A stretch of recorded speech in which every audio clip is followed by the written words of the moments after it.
seakan-akan dia itu memang tidak mau, tetapi dia tahu hukumnya, bahwasanya hukumnya itu wajib, dan dia itu mengingkari bahwasanya menutup aurat itu hukumnya wajib. Jadi di dalam, misalkan di dalam pengajian dari ustadz-ustadz atau dari para kiai, dari para habaib itu sudah menjelaskan bahwasanya yang namanya menutup aurat itu wajib, dari Al-Qur'annya, dari hadisnya, segala macam. Dan itu sudah masyhur lah ya. Tiba-tiba ada orang yang berkata bahwasanya tidak menutup aurat itu tidak wajib hukumnya sebagai seorang perempuan, maka orang tersebut itu secara tidak langsung dia itu keluar dari Islam. Atau ada orang mengatakan sholat 5 waktu itu tidak wajib ketika ada waktunya. Sholat 5 waktu itu tidak wajib, maka juga termasuk orang yang secara tidak langsung keluar dari Islam.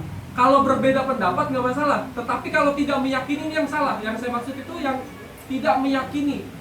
Semua kita beda pendapat ya, menurut saya gini, ya itu nggak masalah. Tapi kalau misalkan dia itu mengingkari daripada kewajiban itu sendiri, maka itu termasuk orang yang secara tidak langsung keluar dari Islam. Makanya ibu hati-hati ya, kalau misalkan kita itu belajar sesuatu, yang penting kita yakini dulu di dalam hati kita. Adapun nantinya kita melaksanakan atau tidak melaksanakan, itu ya terserah ibu-ibu sendiri. Ya, sama halnya kayak waktu pembahasan tentang yang namanya poligami. Ya, poligami itu dalam Islam diperbolehkan atau tidak? Diperbolehkan. Adapun ibu-ibu nggak pengen dipoligami atau terserah.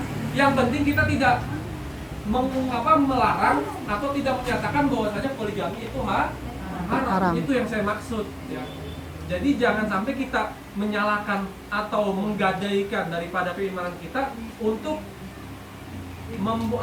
yang namanya tidak meyakini sesuatu hukum di dalam hukum Islam itu sendiri. Jadi hati-hati ya. Kalau misalkan kita tidak ngelakuin, minimal mungkin kita tahu bahwasanya itu hukumnya seperti apa gitu loh. Ya, seumpama kita jarang sholat nih, jarang sholat.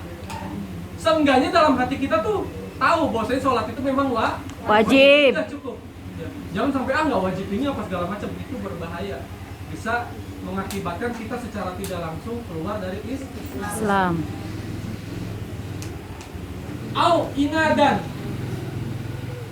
atau daripada yang namanya keingkaran.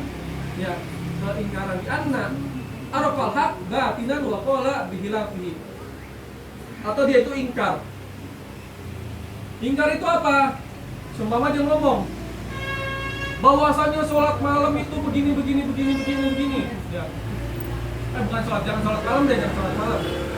Misalkan ada orang yang mengatakan bahwasanya hukum di Indonesia itu harus ditegakkan. Barang siapa yang tidak menegakkan hukum, maka orang tersebut itu sama seperti orang yang tidak mengamalkan keislamannya. Ternyata orang tersebut malah korupsi. Ternyata orang tersebut malah mempermainkan hukum.